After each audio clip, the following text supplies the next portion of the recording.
Smoke. OVS. Old Virginia Smoke.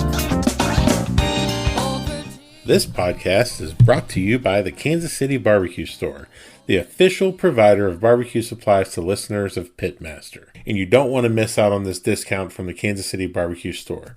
From smokers and fuel to rubs and sauces, the Kansas City Barbecue Store has everything and anything you could possibly want.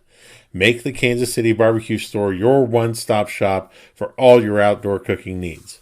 As a listener of the OVS Pitmaster podcast, you can get 10% off of your order this spring by using the code PITPOD, P-I-T-P-O-D, all caps, for online orders at www.thekansascitybarbecuestore.com. This podcast is brought to you by BarbecueData.com. BarbecueData.com is your one-stop shop for all of your barbecue competition data. Historical data, calls, wins, placements, everything under one roof. It's a great way not only to track yourself in the standings, but also to track how you improve your scores from year to year. Listeners of this podcast can receive 20% off of a new subscription to BarbecueData.com with the code PITPOD. That's one word, all capital letters, P-I-T-P-O-D, PITPOD. So check your team scores, check on others, and do it all on BarbecueData.com. Welcome to another edition of Pitmaster, an Old Virginia Smoke podcast.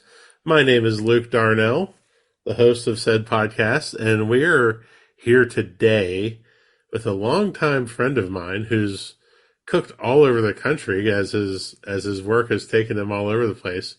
Thomas Gearhart from Mudville Barbecue. How are you, my friend? I'm good, Luke, and I appreciate you having me on. It's an honor and a pleasure. Absolutely.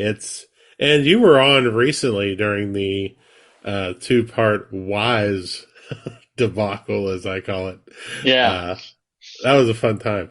It was. When I walked over to where y'all were sitting, I didn't realize that you were recording a podcast, but it was awesome to sit down, with everybody around that cooler and share a couple drinks and a couple laughs and talk some barbecue. It was awesome.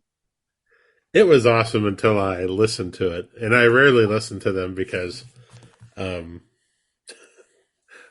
one especially, it was just kind of a shit show. It was all over the place, and it just sort of kept going, and I kept drinking, and that was very evident.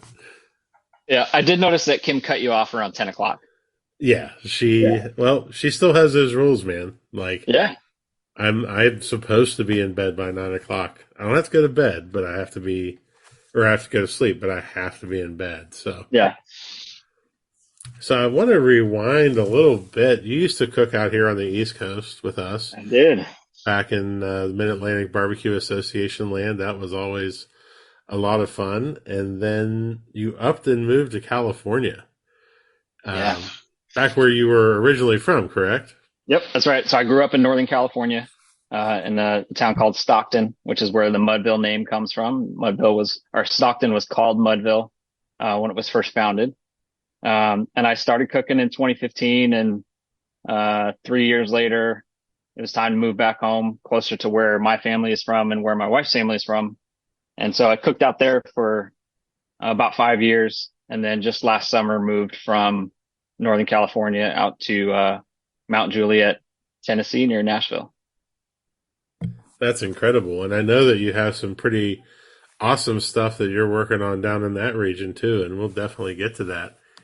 But I kind of I'm going to fast forward a little bit. You're in California, you win a contest, you qualify for the American Royal, and we're sitting there watching awards, and Mudville wins the American Royal Invitational.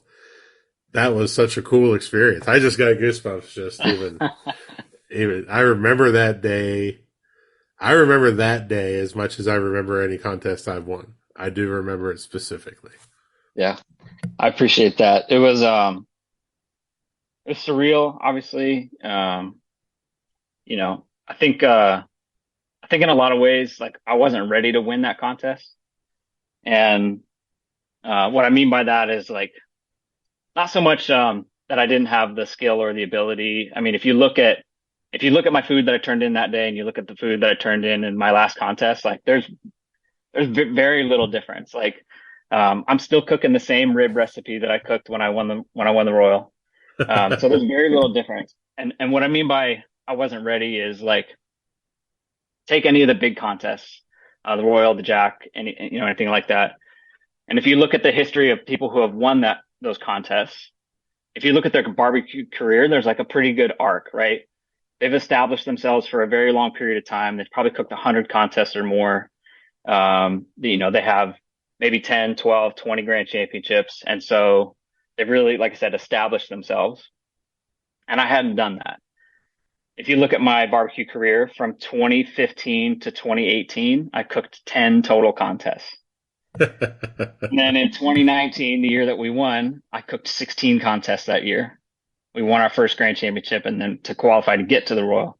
And then we won the Royal. And so, like I said, in a lot of ways, I feel like I wasn't quite ready to win that contest yet when I did. And so I'm still catching up to try and, I don't know if legitimize myself is the right word, but to try and kind of earn some of that street cred and some of that equity with the barbecue community. And I think I've done that relatively well over the last couple of years. Absolutely. Absolutely. You had a win earlier this year in Wise, Virginia. That was awesome. Yeah. And it was great that I got to be there for that too. That was cool. Yeah. And that's a great segue into some of our questions because you have this huge success and then to go from that going back to like regular contests, how do you maintain your confidence level when you say that, you weren't quite ready to win that? Did it shock you, or were you able to just kind of to maintain your confidence when you were cooking? Can you do that segue again? I lost you there. I don't know if it was you or me. Probably was me. Okay. That segues into a question about confidence. You win this giant event and then you go back and you're cooking a regular event. How, did you have a lot more confidence? Was it because you felt like you weren't ready to win that your confidence was shook a little bit, or how did that transpire? That's a great question. I don't know if my confidence was shook. I'd say I just tried to continue doing the same things I was doing before winning. But I definitely felt like there were more people watching me. You know what I mean? Before, like, nobody knew who Mudville was. I have this very nondescript white trailer. I didn't even have, I think maybe I had graphics and it was just like a logo. So it's very simple. And so if I was at a contest, like you wouldn't necessarily know that I was there. I'm a pretty quiet person. I don't tend to venture too far from my cook site, very often at a contest. So like I said, if you don't know me already, like you would never know that I'm there. So in terms of my confidence though, I don't think it really had a major impact, on my confidence. But you did, but people were watching more closely. Yeah, for sure. And that, Yeah. And I could feel it. Yeah, it could add a different level of pressure. Yeah, for sure. I would say I didn't feel the pressure to where it impacted my cook until the next year at the Royal in 2021, when I was back after having won the year prior. We missed it for the COVID year, obviously, but in 2021, I didn't really feel it until the Royal in 2021. Yeah, to come back into that situation as the defending champ. I mean, I hope I get to experience that someday. I would love to feel what that's like. Yeah. And let me tell you, I stunk it up too. Yeah. But the Royal is such a different contest, in terms of just the sheer amount of turn-ins and the sheer amount of people that are going to be right. Yep. So I think it's the biggest event in barbecue, and I really can't wait. It's 6 weeks from now? Yeah, I can't wait either. I know. I'm super excited to get back out there.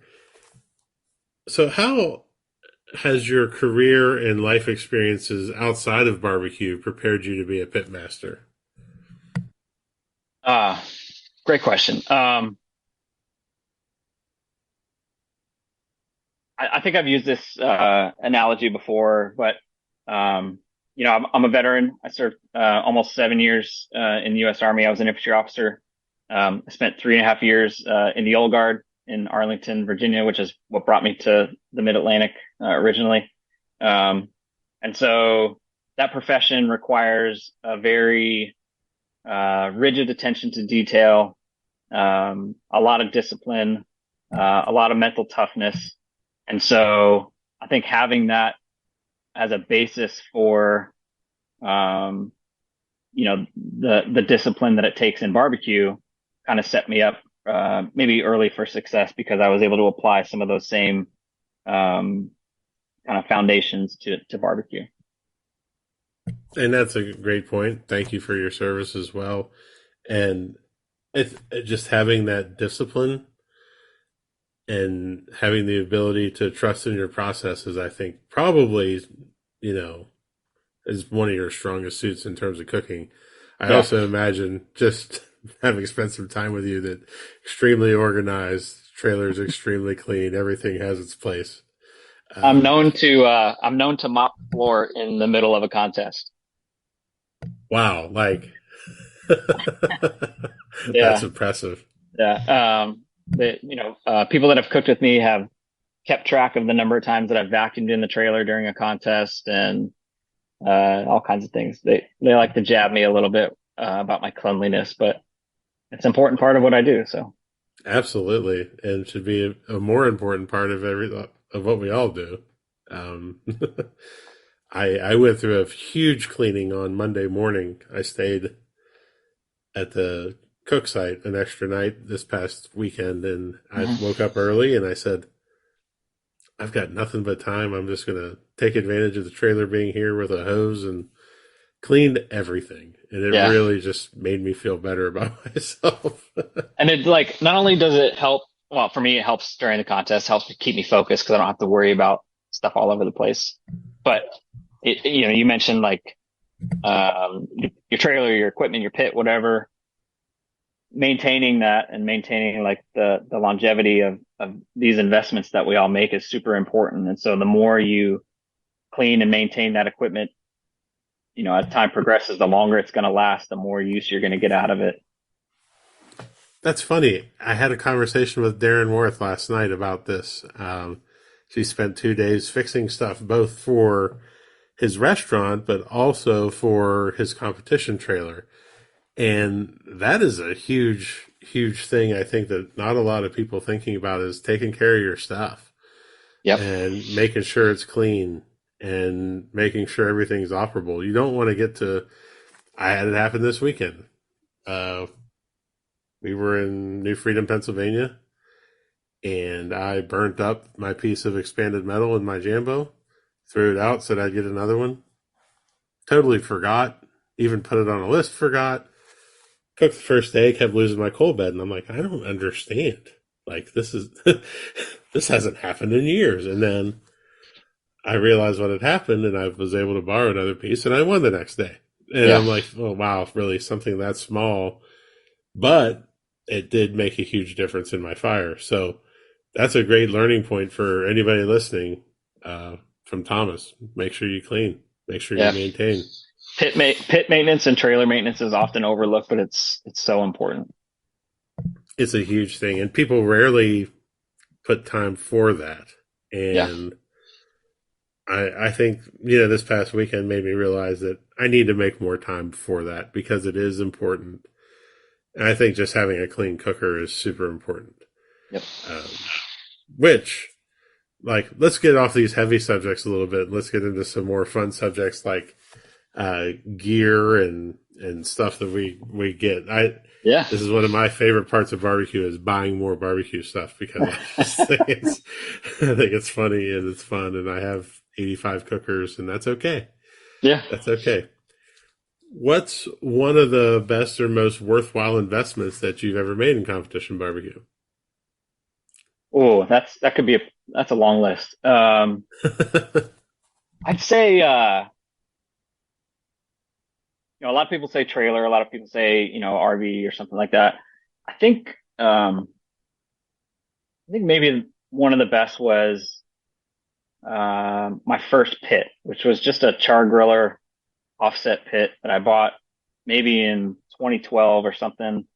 And I fooled around with it in my backyard in Virginia. I did all the mods that you see on all the forums, and like that taught me so much about how a pit works, how to maintain a fire. Although I wasn't very good at it on that pit, maintaining that fire, but I understood the basics of how to do it. And that really like launched my obsession with barbecue. And so even though it wasn't a big investment, it was a meaningful investment. Meaningful is, man, maybe I need to change that. That's a great change to that question. Meaningful, because you're right. I do get a lot of the same answers. Everyone says trailer. I have a trailer. I love cooking out of my trailer, but I also love not cooking out of my trailer. Yeah. I really have fun cooking out of a pop-up, assuming the weather's perfect and everything like that. But, yeah, meaningful. I'm going to make a note of that. That's cool. Your first pit was a char griller offset. Yeah. Man. It's the kind where, both halves open completely. So like Yeah. there's no controlling heat inside that thing when but I tinkered with it and I had, a hell of a good time cooking on it. And yeah, it was great. Modifying those early cookers. Like I had two Weber Smoky Mountains that I did everything to. They had the little, Yeah, you just Frankenstein it. Absolutely. It had the hinges. It had the stainless steel doors. It had the little grommets for the guru probes to go through. I had it all. That was part of the fun on cooking on WSMs and some of those less expensive pits is that you can modify it and not worry that you're going to ruin something and have a little fun with it. Right. Whereas having a Jambo or a drum, it's a little bit more expensive to start putting holes in it. Exactly.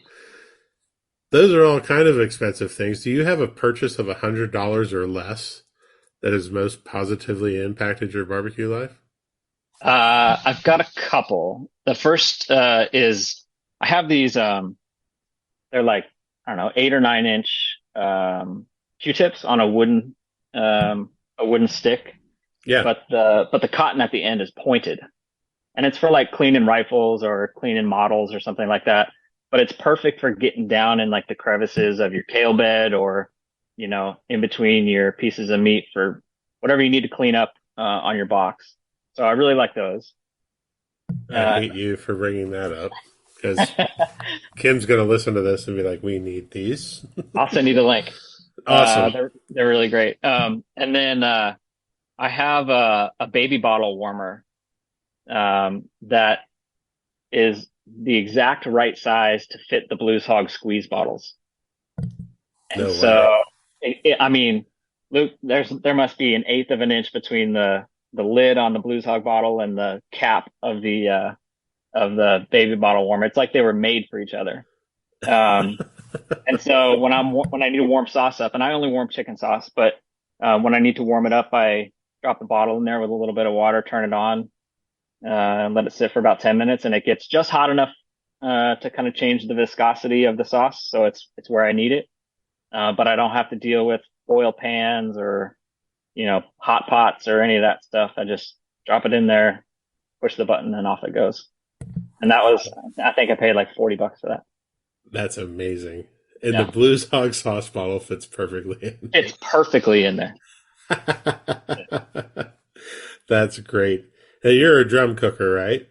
I am now, yeah. I just started cooking on drums. I've been cooking brisket on a drum since early 2019.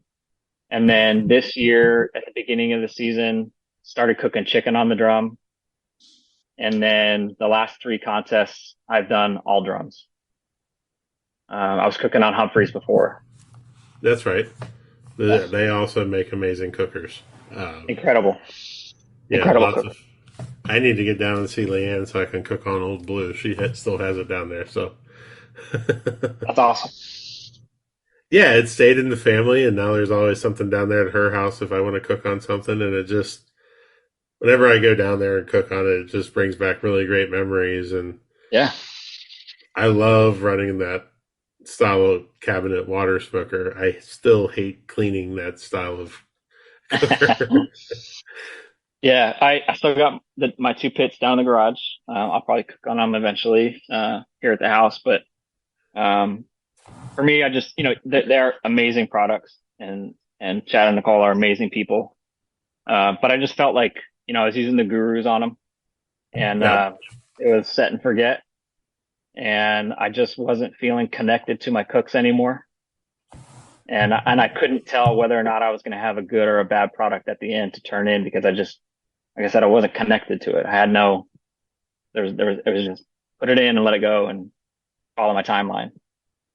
Do you think that that is a result of just the cooker being so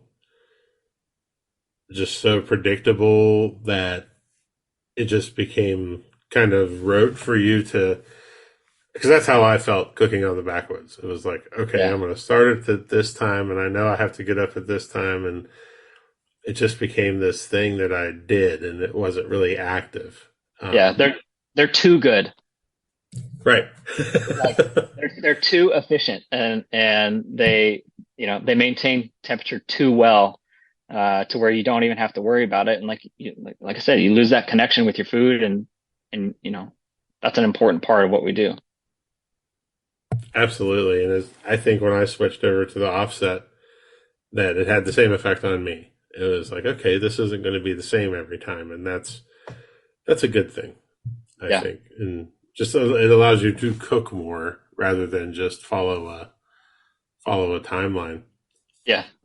Let's switch gears into people a little bit. Who has impacted your life the most in competition barbecue?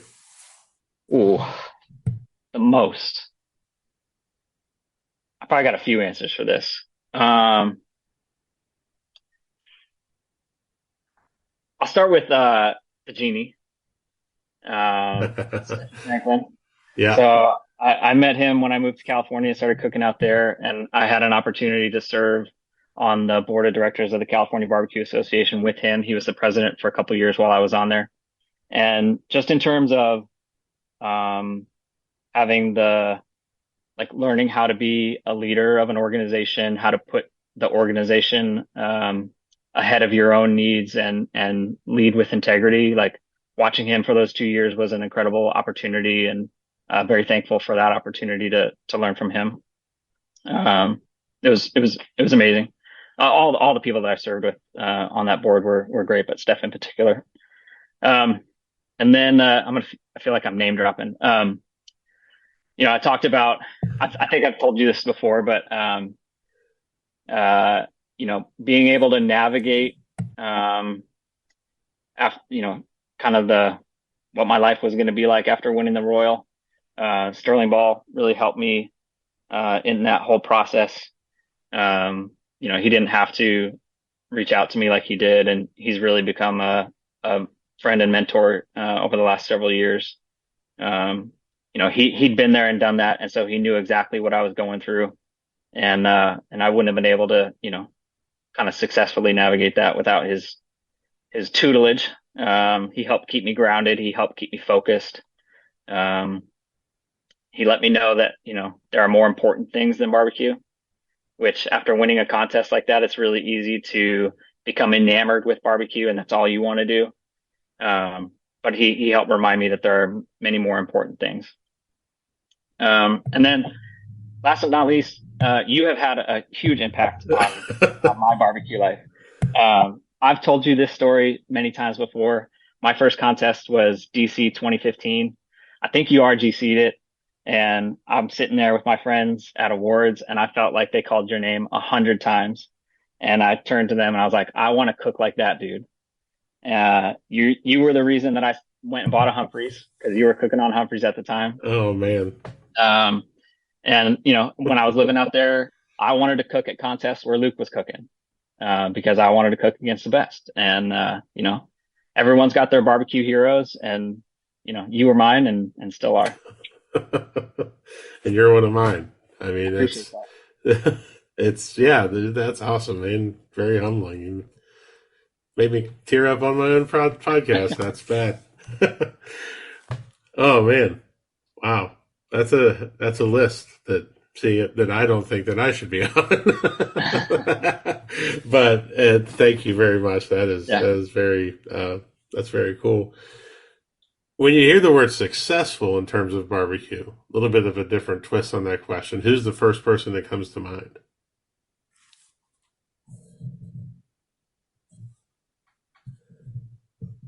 And this is Yeah, this is hard. Yeah.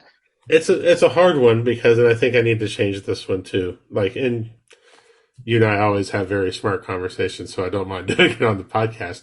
Like, this one's hard because what do you mean by successful? Yeah.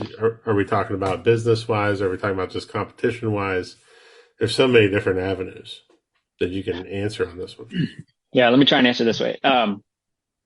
So going back to what I just mentioned is something that Sterling always told me about. There's things that are more important than barbecue. When I look at someone who is successful in their kind of personal and professional life and in competition barbecue, I think of Brett from BMAC and Barbecue, who's an amazing pitmaster. He's also a teacher. He's been teaching for more than 20 years. He teaches ninth grade geography. Wow. He's a father. He's a husband. He's an excellent friend.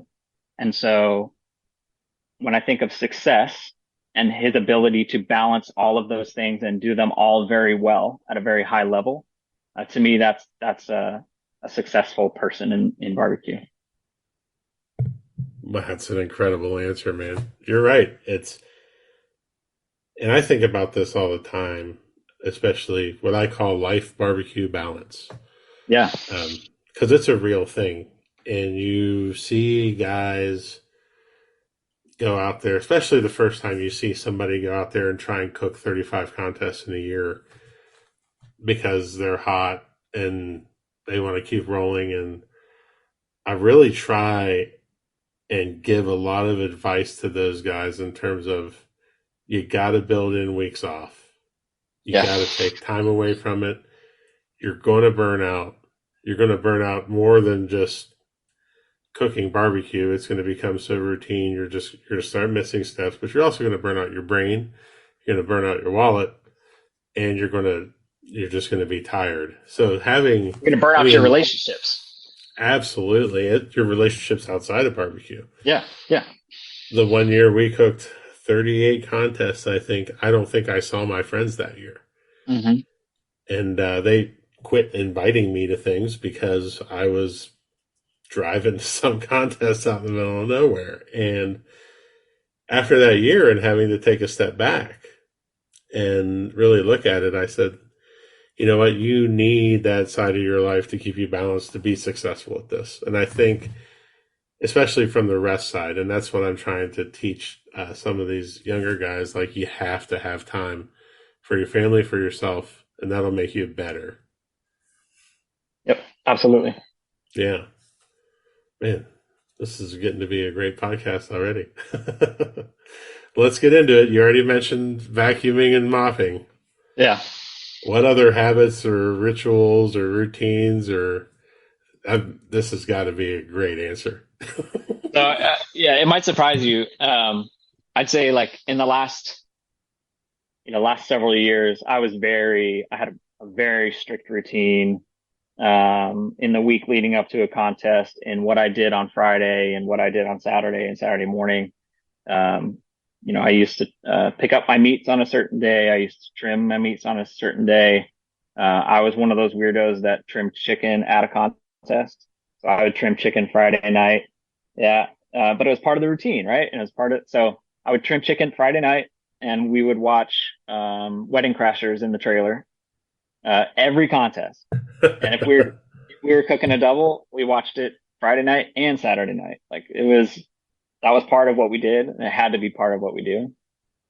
However, in this year specifically, I've gotten away from kind of doing those same things on the same days every time. And when I'm able to, I do them a little bit ahead of time so that it's already done, or you know, uh, you kind of you get to it when you can, kind of thing. So like, I used to always trim ribs on Tuesday nights. Now I'll trim them on Saturday if I have the time and if I want to, or I'll trim them on Sunday. It doesn't really matter to me. They go on the vacuum Right. sealer and they go in the fridge. It really doesn't make a difference. So that's my life in barbecue used to be much more kind of routine based. Now it's a little bit less, although I do still have a couple little quirks um, for Friday and Saturday that I stick to. Well, you gonna get into it or no? Yeah, yeah. uh, I I always eat a breakfast burrito Saturday morning. Mhm. I make them like 10 at a time and freeze them ahead of time and bring them to a contest. So I always have a breakfast burrito for breakfast. Um, I can't really think of anything else that I do currently that's really like, kind of routine or part of a superstition other than what I normally do as part of my process and my timeline. Um, I've been wearing the same shoes recently, for every cook. Um, Trying to think. I used to be I used to be very particular. I would wear the same shirt Friday, and then I had a shirt for Saturday morning, and I had a shirt for awards. I don't do any of that anymore. Uh, Wow. yeah, I used to have four flags that I would always fly on the trailer. It was an American flag, an Army Ranger flag, and two Mudville flags. I haven't flown the flags in like a year and a half. So I just, you know, all Man, that, yeah, all that stuff. I felt like all that stuff was taking up time and like mental capacity and bandwidth. sure. And if it had no impact on the cook, like I can get rid of that stuff and I can use that, you know, capacity that I regained, for something more constructive. Right. And see, there's no more embarrassing answer to that question than mine. So, the whole favorite underwear thing, like, it's just not gonna. there's No there's one no can top bad that answer. there's no bad answers there. I mean, this past weekend was the Fruit Loops, which have won several times, There you go. and I didn't even do it on purpose. It just they're there, and I was like, okay, we'll roll like this. Yeah. Do you listen to music while you cook? Yeah, for sure. I love music.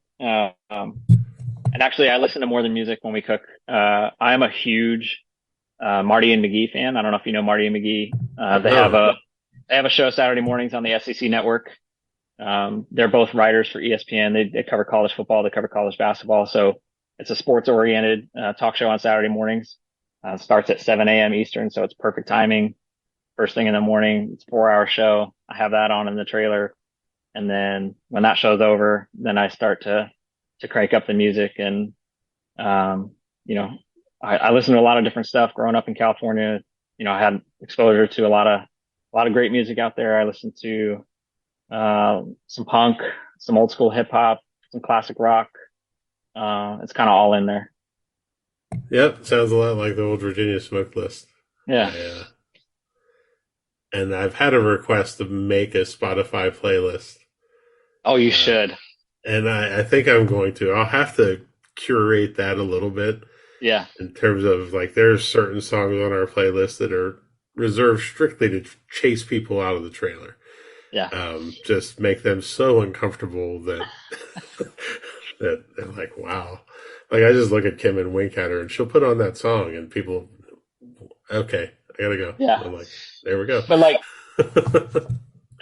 music's an important component of, at least I feel like it is for me, because it puts you in a rhythm. Um, Absolutely. and everything that we do is timing based and rhythm based. And so when you have that familiar cadence, that familiar beat on in your trailer or in your pop up, then you feel like, you're in the right groove and things are going as they should. I want to build on that because I think it's important. Um, so we've had the same 5 or 6 songs for each meet. Okay. So 10:35 or 11:35 when chicken comes off the drum, first song is Notorious B.I.G. Juicy. Yep. And like we know, like you start doing association with things that you need to be doing with what song's on. And like I know that now, and we changed our whole chicken process this weekend, so now I don't know how that all goes, so I still have to look at that. but we know it's chicken time and we know what we're looking for. And then each meat, again, like when pork's going in the box, can I get a what from Jay-Z comes on, and like, man, like that's my most stressful time in the trailer, but I have that song there to get me through it. So Yeah. man, I think that's a huge thing. Huge thing. There's a huge subconscious element to it. Like you don't even realize how important some of those things are. And music is one of those things that's critically important if it's a part of what you do normally. If it's not a part of what you do, then you don't really need to worry about it. But That was the hardest thing about Barbecue USA oh, is we yeah. weren't allowed to have it on, and trying to get into my brisket mood, and I can't listen to Salt Shaker by the Yin Yang Twins. I'm angry. But like that song's a good example. Shake It Like a Salt Shaker.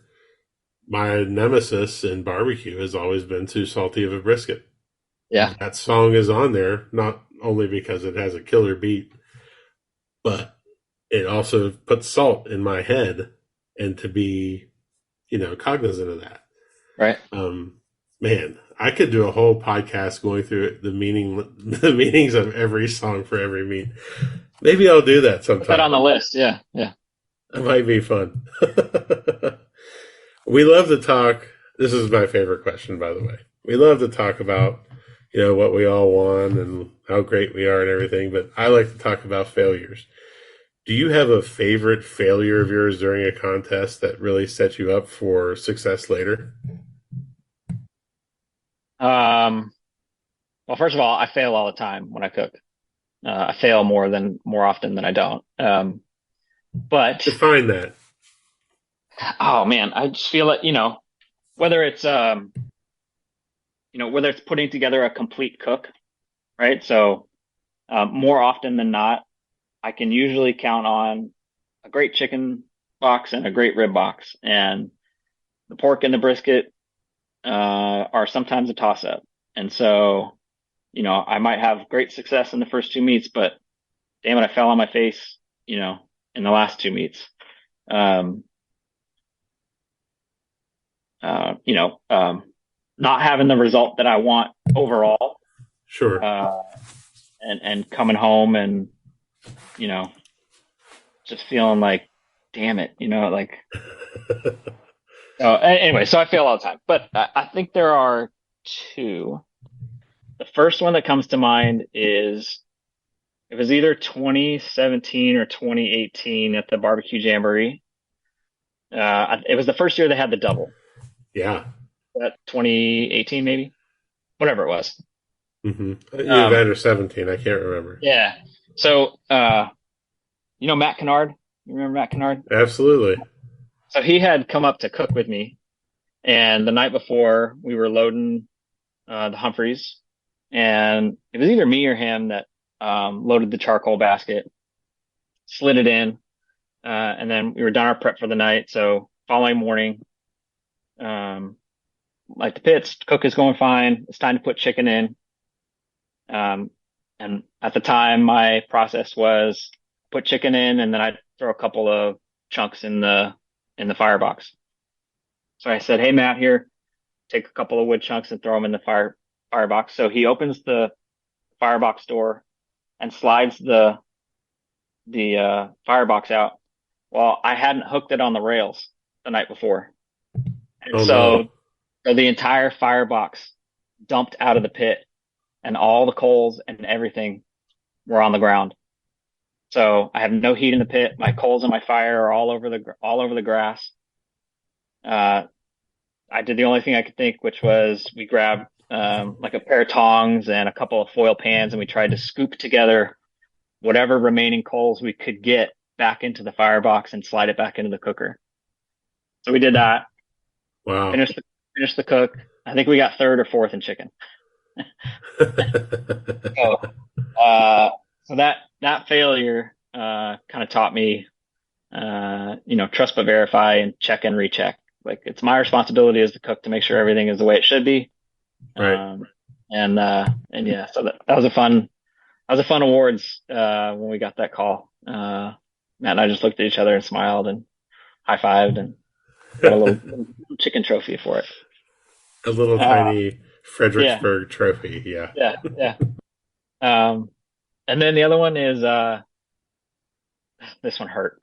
It hurt bad. Murphy's out in California, 2021, I think. I think it was 2021. Finished the cook. It was as good as it usually is. I didn't think one way or the other. Come to awards. Actually, I take that back. Brisket wasn't great, and I didn't feel good about it. So awards come around. I think we got first in chicken, first in ribs, second in pork, and I completely shit the bed in brisket. I think we were dead last, close to dead last, and it cost me the contest. And so that kind of kicked off my brisket revolution. And I really focused very hard for the next several years to become a better brisket cook. And I'm still not a great brisket cook, but I'm better than I was. It's the hardest meat to get. And yeah. Each one is so different. And that's what it is. They're so different. Depending on the marbling and depending on things that you'll never know about in terms of like, did that cow like to run around? Did that cow like to stand? And, and they're all so different. And I think it's really what it comes down to, and this is stealing from Scully, because I just re-listened to that Wives podcast, and he said, the most important, there's an hour that's the most important times for each meat. And it's the last 30 minutes it's on the pit, last 30 minutes that it's in the trailer. What you do with it in terms of finishing and how you finish the cook. Yep. And I think that's so important, especially when it comes to brisket. And figuring out when is the exact right time to pull that thing to make sure that you have just amazing tenderness. That's the key. You're going to do well in brisket if you have great tenderness. For sure. So, yeah. And so you made that your mission for 2 years, huh? Yeah. I cooked a lot of briskets at home. I cooked a lot of bad briskets at home. I cooked a lot of bad briskets in contests. And just, it just takes time and it takes repetitions to get it right. Yep. 100%. And I think that goes even just cooking them for fun and cooking them for people. Like you can make a brisket for someone just for like a party or something, and you can apply your comp stuff to it. Still the same muscle. Yep. May not be a Snake River Gold, may not be an A9, but you can still just focus on making it perfect. And I've started doing that for the food truck and catering, just trying to make it perfect. And it's really helped me because I went through a lull here this year in brisket and hated it. Hated every second of it. Yeah. Yeah. That's cool, man. I feel like we could talk for an hour more. So maybe we'll have to do a part 2, but I definitely have to ask you these rapid fire questions because they're super fun and I'm really excited about it. What do you see about barbecue on social media that upsets or bothers you? I have been dying to answer this question for the longest time. Okay.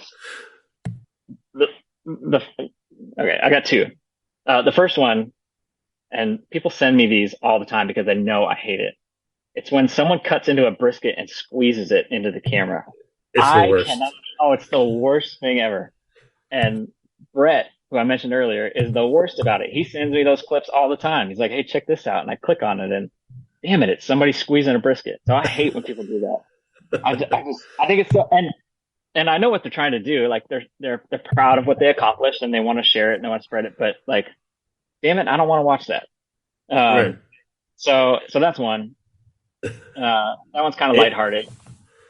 The other one, this one doesn't so much bother me, but I just wish maybe people would, um, I don't know, not so much think like I do, but when people post pictures of their box, and the reason is, my opinion is that the way that box looks is between you and the judges and no one else, and no one else needs to see it. You can absolutely be proud of what you've done and proud of what you have accomplished and proud of how your box looked and share it with your family and friends and share it with the cooks around you. I've shared pictures of my boxes with other cooks if they ask, or if they want to share one with me, then I'll reciprocate. But when they put it on social media, you're putting it out there, for other people to criticize you. So it has nothing to do with like me thinking critical of that box. It has more to do with you've opened yourself up for criticism when you don't need to, in my opinion. I agree, but I'll also take it a step further. Not only is every barbecue cook on social media, so is every barbecue judge. Mm-hmm. And there's no way to police this or anything, but I I don't think I've ever posted a box on social media. I'm sure someone will go see that I did somewhere down the line. But I just think that if you're showing somebody what you're doing and then they see that box the next weekend, you know, I don't know. I Yeah. don't like it. Yeah. That's my number. That's how I answer that question.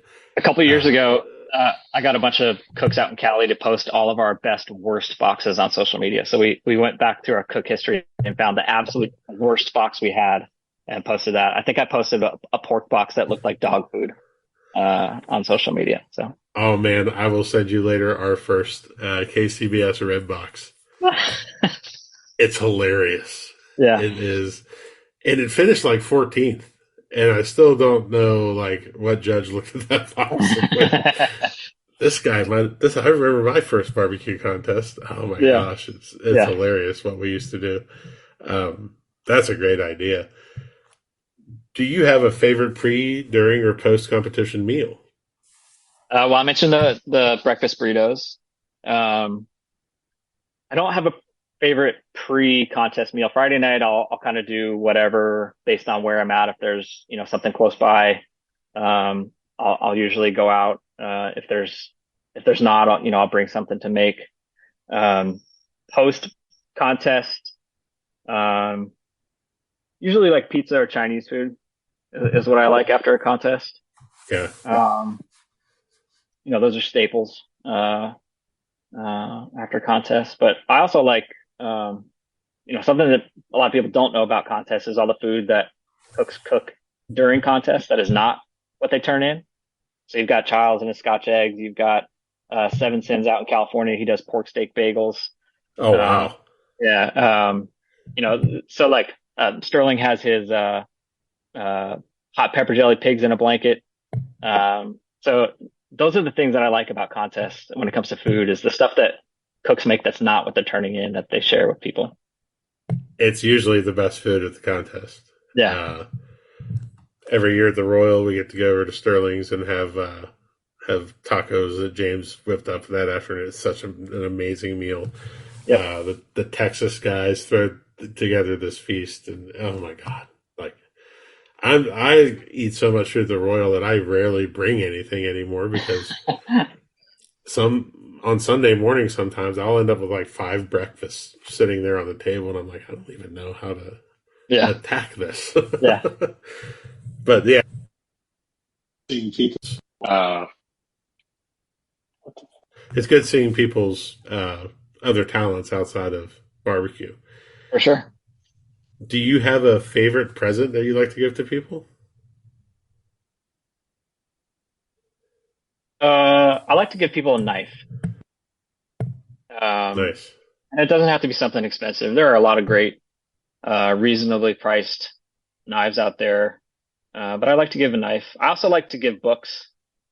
Um, if I know a little bit about somebody and maybe their personality and what their interests are, I like to give a book. I love books. That's my it's been my go-to recently, Yeah. and I love giving them to teenagers. They're like, Oh, there you go. what have you done?" Yeah. I'm like, "Read it. You'll like it." If you could have a gigantic billboard anywhere with anything on it, getting a message out to millions or billions, what would it say and why? Um, I mentioned Marty McGee earlier. So Marty Smith, one of the things he always says is lead with kindness. That's something that I tell my kids. And just those three simple words can be very meaningful and have a very big impact. So lead with kindness. That's what it would say. That's amazing. Yeah, and I think we need more of that in the world today. Yeah. And it can apply Really. to so many different situations and scenarios, and it doesn't matter what you're talking about. Absolutely. Thomas, this has been great, man. I feel like we went deep on some stuff. That's cool. I appreciate the opportunity to be here. I can't wait Absolutely. to see you in a few weeks. It's going to be amazing, man. I just I took my truck in today to get some service done just because I know I've got the drive coming up. I'm taking my pit this year to Kansas City. Oh, wow. Taking the J3, trying to work through some stuff and maybe get it wrapped before I get there. I've always wanted to be the guy there with the really pretty Jambo. So we'll see if I can make that happen one time. But can't wait to get out there. Where can people find you online? At Mudville Barbecue, BBQ on Instagram, Facebook, and mudvillebarbecue.com. Excellent, man. Well, I can't wait to see you, and safe travels, my friend. Thanks, Luke. You too. Appreciate it. Yep. Thank you for listening to Pitmaster, an Old Virginia Smoke podcast. Be sure to subscribe and like the podcast, rate the podcast, and to share it out with all your friends. Also, be sure to check out the Old Virginia Smoke YouTube channel as well. Tune in next week for another great episode of Pitmaster. For companies interested in advertising, please contact Old Virginia Smoke directly via www.oldvirginiasmoke.com. Pitmaster, an Old Virginia Smoke podcast, is edited by Chris Sedanka. Pitmaster, an Old Virginia Smoke podcast, is a property of Old Virginia Smoke, LLC. All rights reserved. Old Virginia.